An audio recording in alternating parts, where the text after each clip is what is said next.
morning and thank you for your company. We begin this morning with breaking news. The United States has taken control of Venezuela after American forces captured the country's president and his wife in a late-night military operation.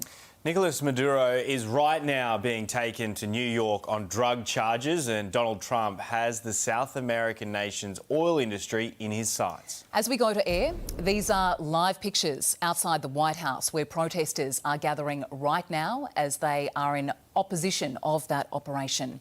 Our Washington correspondent Lauren Tomasi begins our coverage. America strikes. 2 a.m. local time, explosions in Venezuela's capital, Caracas, and nearby areas. We're going to run the country until such time as we can do a safe, proper, and judicious transition. The US president ordering the attacks. It was an assault like people have not seen since World War II.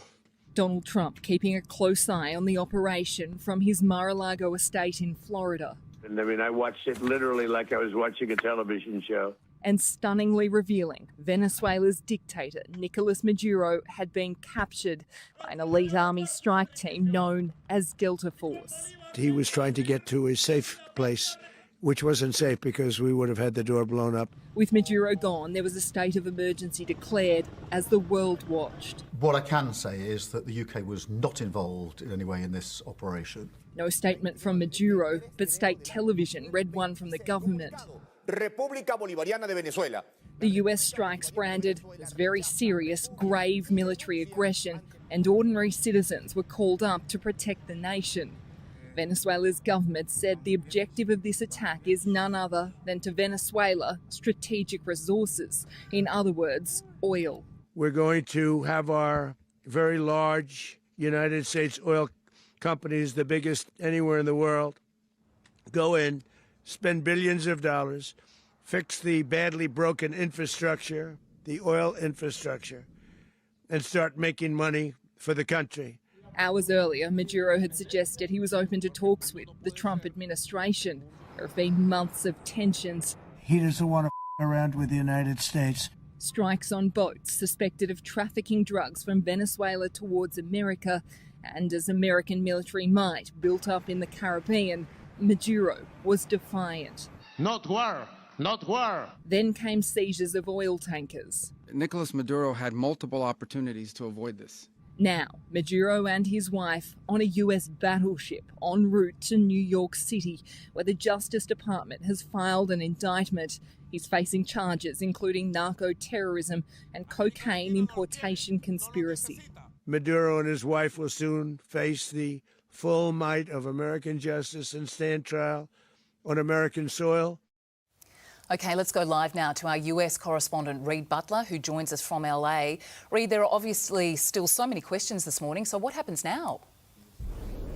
Well, just for some context, we have this remarkable situation this morning where close to 30 million Venezuelans, Donald Trump says, are under the control of the United States. And the US president hasn't ruled out boots on the ground going forward, especially if the vice president of Venezuela, Delcy Rodriguez, doesn't cooperate. And in the media conference earlier this morning, the president seemed to indicate that she was cooperating. But just in the past few minutes, we've had this extraordinary video appear online. Delcy Rodriguez on state television, the vice president on Venezuelan state television, essentially thumbing her nose at the United States, demanding Nicolás Maduro's release and saying that Venezuela will not be a colony of the United States. Now, that is very much what the US doesn't want. They don't want this clash with the vice president here. They want things to be smooth and peaceful. So this could potentially pave the way for more military action in Venezuela. So this is far from over. We know that Maduro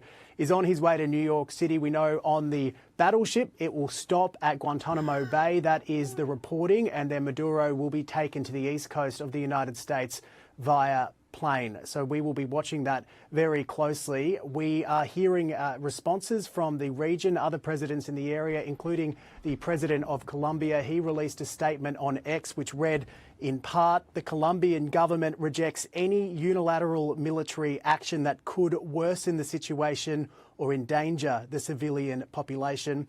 Our Washington correspondent Lauren Tomasi is on her way to the region now. We'll be able to bring that to you this morning. For now, though, the world waits to see what happens next and, wow, what a precedent this sets. Yeah, it's an extraordinary situation, Reid. Thank you. Welcome back to Today. We are following breaking news this morning out of the United States. Donald Trump declaring the US has taken control of Venezuela after carrying out targeted strikes and capturing the country's president. For more, let's bring in former White House advisor to President Clinton, Laura Schwartz. Good morning to you, Laura.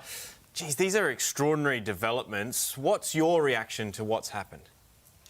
Well, my reaction to what's happened is that it doesn't seem like we have an exit plan in place or a next step in place. That's because President Trump gave one of the most consequential press conferences in history from Mar-a-Lago, where he was joined by his National Security Advisor and Secretary of State, as well as Secretary of Defense and others, saying that they achieved their mission of getting Maduro and that they will run Venezuela. We as America will run Venezuela as long as it takes for a safe transition. And then he mentioned, when he was asked, will there be boots on the ground? He said, well, I'm not going to rule that out, U.S. boots on the ground, that is. And then he went on to say that Maria Corina Machado. Maria Machado is the big opposition leader in Venezuela. She, in fact, got the Nobel Peace Prize this last fall instead of Donald Trump. She wasn't able to run in elections last year, but there was a stand-up candidate, Edmundo Gonzalez, that did. He was elected by more than a 2-to-1 margin over Maduro, but Maduro would not relinquish the presidency. So now here we have the opposition with a 2-to-1 margin over the Maduro regime that's ready to stand up the government, to which President Trump said in the press conference, you know, she's a very nice woman, but she can't do it. She doesn't have what it takes to do it. Instead, we are working with the vice president, who is now sworn as president. This is Maduro's vice president, Maduro's regime. She's also the minister of oil and the minister of security. And they said she had a great call with Secretary Rubio, and she's on board. She's ready to work with us to make Venezuela great again. And so everybody's thinking, okay, well, they struck some sort of deal with this VP who's now the president, because everybody else is still in power too, you know, besides Maduro. And she came out about 30 minutes ago with a statement saying that this was barbaric, demanding the immediate return of Maduro. So now America is asking, did you have a plan in place? Is she really ready to work with us? Because it sure didn't sound like it. So right now, I have to say, the messaging is changing and there are more questions than answers here in America. Laura, I think you really touched on some important points there, because I think at the moment there is so much uncertainty as to how this is playing out. Essentially, at the moment, we have millions of Venezuelans in a sovereign nation who are now technically under the rule of the United States. But as you say, the vice president has sort of been given the green light by the US, but then in the meantime says won't be a colony of America. How do you see this playing out? I know it's a difficult question to ask, because it does seem like there's so many questions as opposed to answers at the moment. You're right, Laura. Well, Donald Trump, at nearly the same time as that vice president, now president of Venezuela, was giving her statement, he was talking to the New York Post. And he said to the Post, listen, as long as she plays with us, there won't be any U.S. boots on the ground. But if she doesn't, we're ready to send people in. And we've got a plan. So what does that say? When she was saying it at the same time, it just shows that we're not on the same page. And that's a problem. We saw this time and time again. And a lot of people today are sending out the message that this sounds a lot like when America invaded Afghanistan, because we said that we were going to stand up a government. The oil was going to pay for it, and Donald Trump said it's going to be paid for what's coming out of the ground, and we'd be treated as liberators. And so it's this was something that, hey, he was under indictment. They went in, they got him, they brought him back. But listen, this is a whole government. This is a whole country. And it really seems that Donald Trump is starting to talk more about the oil than anything else. So he says now we'll be running the oil. Well, the two largest countries that Venezuela currently works with are China and Russia. So how does China and Russia now play it? with the vice president, now president of Venezuela, who's part of Maduro's regime. Yeah, Are they going to have the stronger hand, or will America? It certainly feels like at the moment this is liberation through the eyes of the Donald Trump presidency. Laura Schwartz, we thank you so much for your analysis this morning. It's just such a fascinating situation right now, and of course we'll stay across all of those developments.